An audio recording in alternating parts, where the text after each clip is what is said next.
भोपालगंज गांव के जंगल में पीलू का केलों का खेत था और वो केले सप्लाई करने का काम किया करती थी। इस बार केले की फसल बहुत अच्छी हुई है, बहुत बढ़िया इसकी बिक्री होगी। मुझे तो 2 ट्रक और खरीदने पड़ेंगे और तो और खेत की रखवाली के लिए भी नया चौकीदार लगेगा।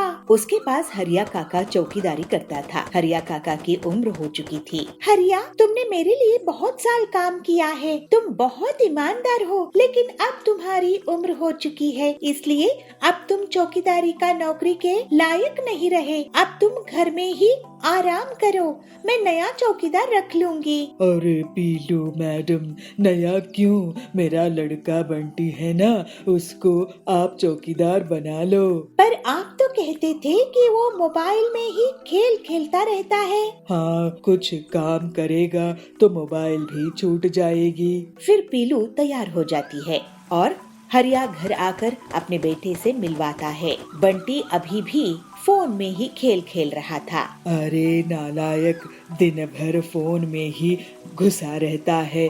मेरी बात सुन, मैं अब नौकरी से निकाला गया हूँ और तुझे चौकीदार की नौकरी में लगाया हूँ, पीलू मैडम के केले के खेत में। अरे पिताजी, मैं चौकीदारी नहीं कर सकता, मुझे गेम खेलना है। तुझे अब से मोबाइल रिचार्ज के पैसे नहीं मिलेंगे, खुद कमा और खुद रिचार्ज करना। एक तू है, इतना बड़ा हो गया है और मोबाइल गेम खेलता रहता है, और एक पीलू मैडम है जो इतनी कम उम्र में पूरा कारोबार संभाल के रखी हुई है। अरे पिताजी, ताने मारना बंद करो, मैं नौकरी कर लूँगा। फिर बंटी पीलू के खेत में जाता है। सुनो, तुम्हें पूरे खेत की निगरानी करनी है, एक भी केला चोरी ना होने पाए। और हाँ, तुम जब ड्यूटी पर रहोगे उतने समय तक मोबाइल फोन का उपयोग नहीं करना है। कोई भी गलती हुई तो तुम्हारी खैर नहीं।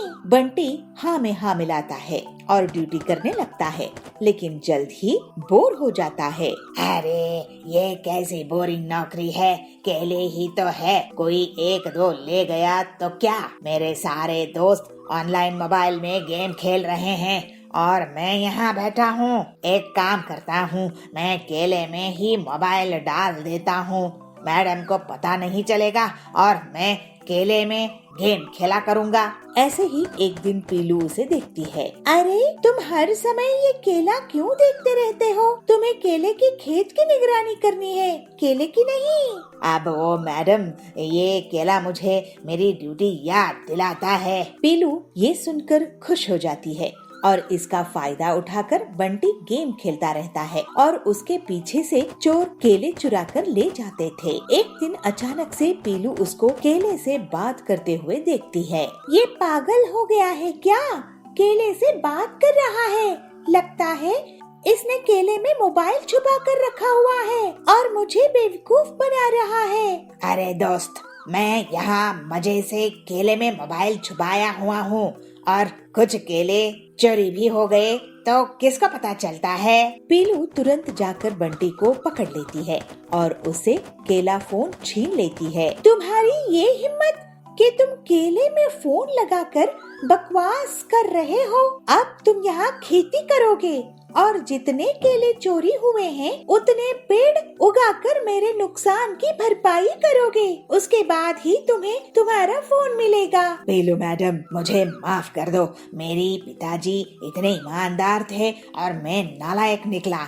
अब से मैं पूरी ईमानदारी से काम करूँगा। ये सुनकर बंटी शर्मिंदा हो जाता है। वो पीलू से माफी मांगता है और ईमानदारी से खेती करता है और पीलू को जो नुकसान हुआ था उसकी भरपाई करता है। फिर पीलू को उसकी फसल से फायदा होता है और बंटी को ईमानदारी का सबक मिलता है। नाचो खुशी से, बारिश आ गई, अब स्कूल जाने में बहुत मजा आएगा।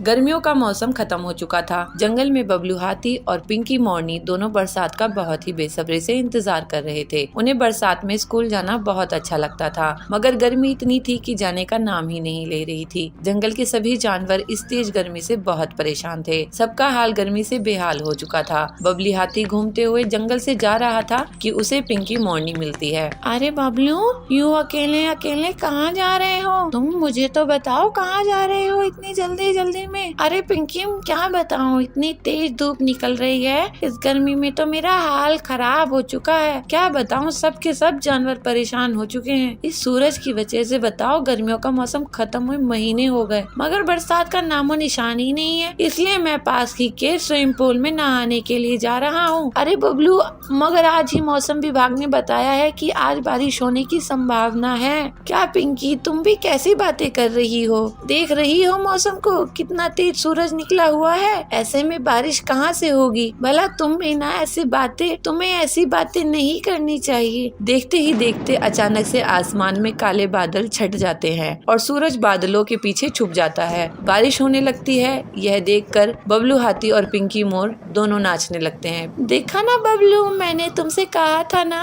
आज बारिश जरूर होगी। ये ओए, नाचो खुशी से, बारिश आ गई। अब स्कूल जाने में बहुत मजा आएगा। चलो बबलू, सभी दोस्तों के साथ चलकर मस्ती करते हैं बारिश में। हाँ ठीक है पिंकी, चलो। दोनों भागते हुए अपने दोस्तों के पास जाते हैं और उनके साथ पूरे जंगल में नाचते हैं और धूम मचाते हैं। सभी जानवर बहुत खुश थे कि बारिश हो रही है। सभी जानवर भी उन्हीं के साथ झूमने लगे और नाचने गाने लगे। अगले दिन से सभी बच्चे स्कूल जाते समय अपने अपने साथ छाता लेकर जाने लगे। पिंकी देखो, मेरा छाता कितना अच्छा है ना, इसमें कितने सारे रंग हैं और इस बारिश में कितना अच्छा लग रहा है। पता है पिंकी, ये छाता मेरे मामा लाए थे लंदन से मेरे लिए। हाँ बबलू, ये सच में तो बहुत अच्छा छाता है। तुम्हारे मामा ने सच में तुम्हें बहुत अच्छा गिफ्ट दिया है। सभी बच्चे एक दूसरे के छाते की तारीफ करने लगते हैं और नाचते गाते हुए स्कूल जाते और स्कूल से आते दिन बहुत ही मस्ती से बीत रहे थे। मोर, हाथी, भालू, लोमड़ी सभी बच्चे नाचते हुए स्कूल जाते। बबलू जब अपने घर जाता है तो उसकी माँ उससे कहती है, बेटा बबलू, तुम्हें बारिश में ऐसे नहीं घूमना चाहिए, ऐसे मस्ती नहीं करनी चाहिए, वरना तुम बीमार हो जाओगे और फिर डॉक्टर तुम्हें इंजेक्शन लगाएंगे। पर माँ, मुझे बारिश में मस्ती करना अच्छा लगता है, मेरे सभी दोस्त भी तो कितनी मस्ती करते हैं। अच्छा ठीक है बेटा, मगर ज्यादा देर पानी में मत खेला करो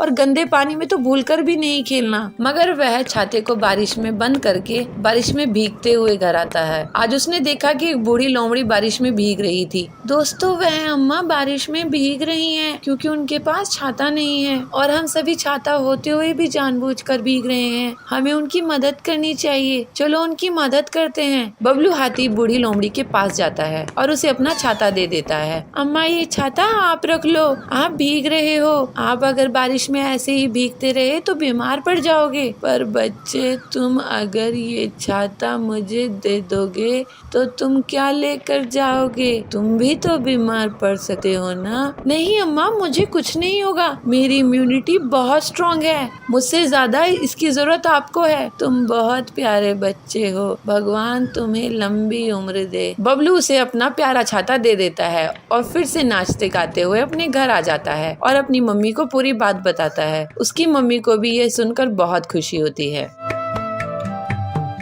आचार्य जयसूर्या अपने पर्यटन के दौरान गांव-गांव जाके वहां के लोगों को अपनी प्रवचन से अच्छी बातें सिखाते थे। आचार्य की मधुर वाणी और सत्य विचार से वहां के लोग बहुत प्रभावित होते थे। आचार्य के विचारों को अपने जीवन में लागू करके बहुत सारे लोग सद्गुणी बन गए थे। एक दिन पंढरपुर में आचार्य का प्रवचन चालू था। सज्जनों, अगर हम किसी का बुरा चाहते हैं तो हमारा भी बुरा होगा। अगर हमारे विचार अच्छे रहेंगे तो हमारे साथ भी अच्छा ही होगा।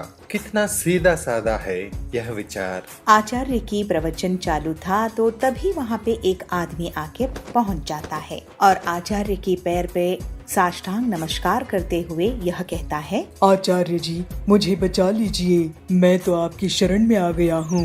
अरे मैं कौन होता हूँ तुम्हें बचाने वाला? हम सब की रक्षा तो परमेश्वर करता है। आचार्य जी, आप ऐसा मत कहिए, हमने देखा है आपकी वाणी से बहुत सारे लोग अपनी जिंदगी संवार चुके हैं। सब आपकी नाम की जपमाला जपते हैं। अच्छा बंधु, आपका समस्या क्या है बताओ। मैं एक डकायत हूँ। तभी सभा में बैठे सारे लोग एक दूसरे के कानों में खुसर पुसर करने शुरू कर देते हैं। अरे मैंने तो सोचा ही नहीं था कि ये डाकू है। अरे मैं सोच रहा था मेरी अंगूठी कहाँ गई, इसी ने चुराया होगा। अरे ये डकायत अगर हमारे गांव में आ गया तो किसी की खैर नहीं। लोगों की खुसर पुसर सुनते ही वह डकायत बोलता है, अरे मैंने जिंदगी बहुत देख ली है आचार्य जी, मुझे कुछ अच्छा नहीं लग रहा है। मैंने लोगों को लूट कर जमाया हुआ धन मुझे रात को नींद नहीं करने दे रहा है।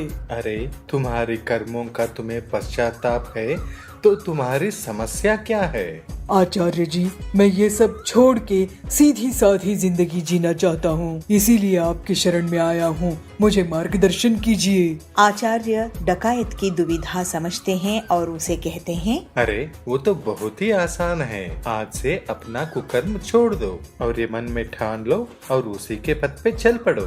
धन्योस्मि आचार्य जी, जो आपने कहा मैं उसी पथ पे चलूंगा। आचार्य जी अपने प्रवचन उस गांव में खत्म करके दूसरे गांव, तीसरे गांव ऐसे ही पर्यटन करते रहे।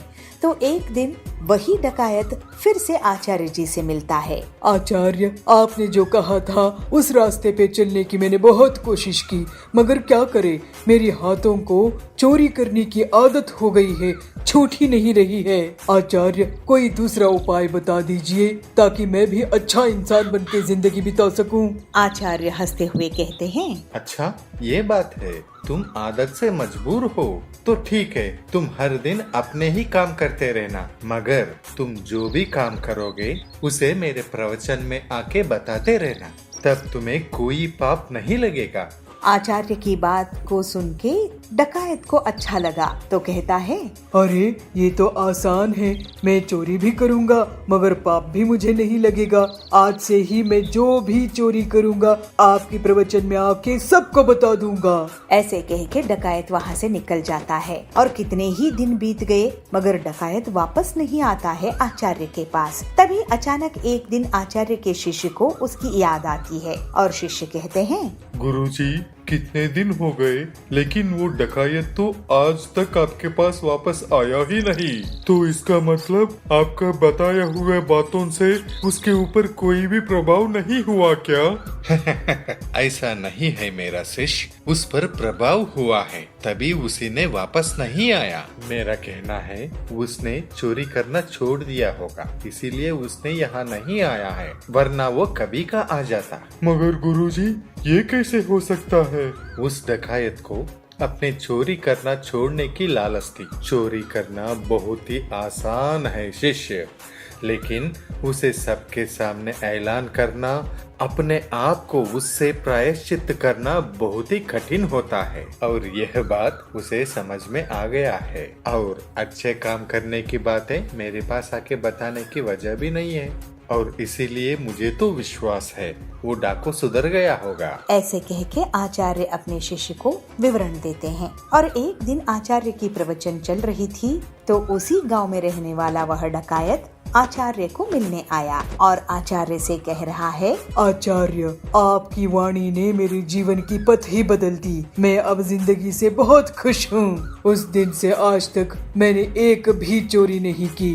भले ही मैं कुछ दिन भूखा था मगर आज मैं कष्ट से अपनी जिंदगी को संवार रहा हूँ। कहते हैं ना, श्रम का फल मीठा होता है, तो मुझे भी यह श्रम बहुत आनंद दे रहा है। आपकी आशीर्वाद मुझ पर सदा ऐसे ही बने रहे आचार्य।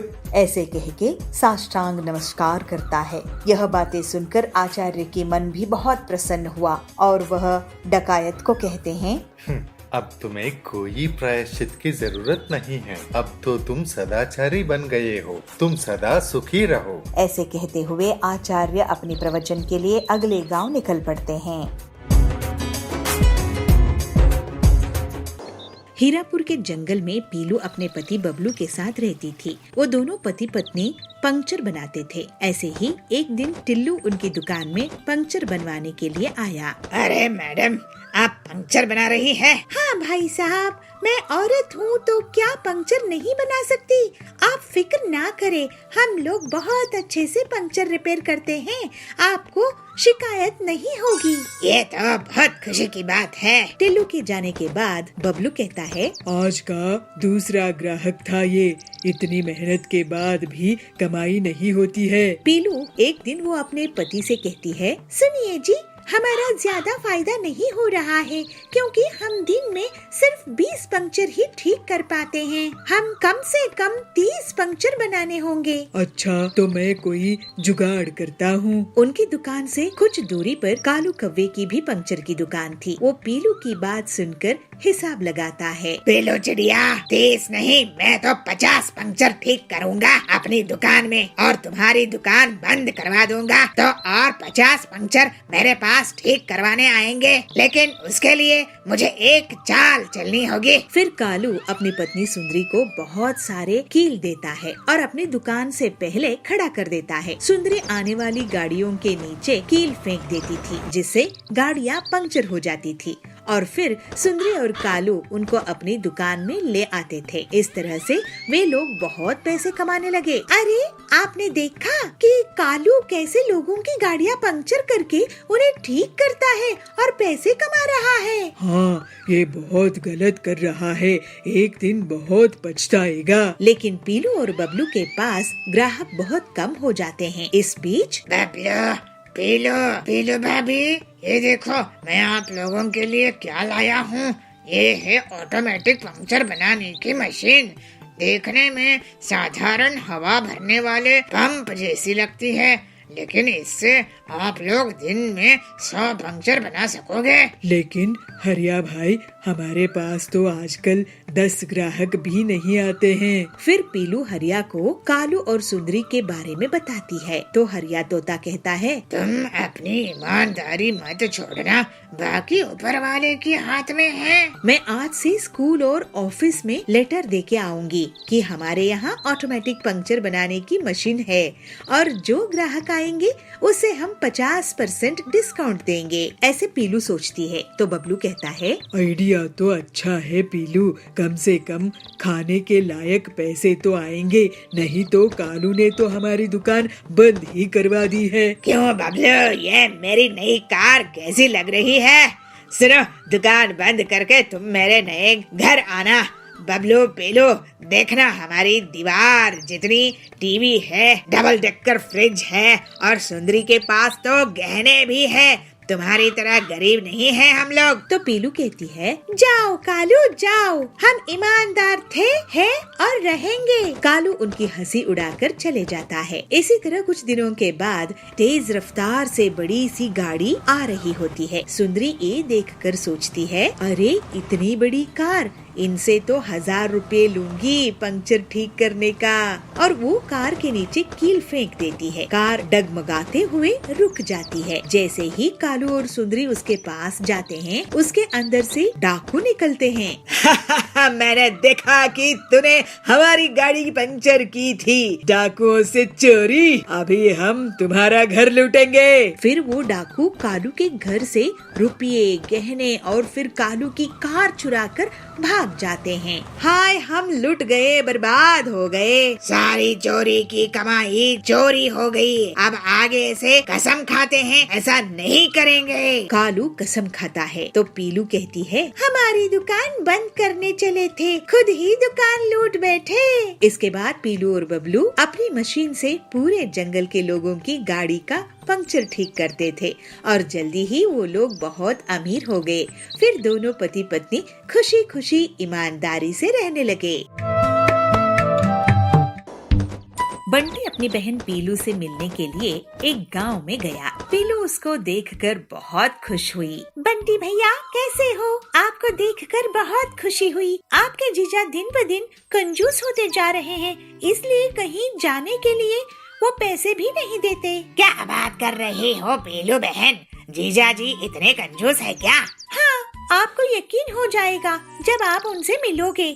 अभी आते ही होंगे आपके जीजा जी। तभी वहाँ पर बबलू जीजा जी पत्तों के कपड़े पहनकर आते हैं और उनके साथ उनके दोनों बच्चे भी पत्तों के कपड़े पहन के आते हैं। अरे जीजा जी, आपने तो कपड़े ही नहीं पहने हैं, ये पत्तों को ढक कर क्यों घूम रहे हो? अरे बंटी, कपड़े खरीदो, उसके बाद उसे धो, जिसमें वॉशिंग पाउडर और पानी का खर्चा आता है। इतना खर्चा क्यों करना? प्रकृति ने इतना बढ़िया फ्री के कपड़े दिए हैं। अच्छा, बाकी बातें बाद में करेंगे। अभी सब्जी बेचने वाला कालू आने वाला है, उससे ताजी सब्जी ले लेता हूँ। पर उसमें भी तो आपको पैसे खर्च होंगे ना?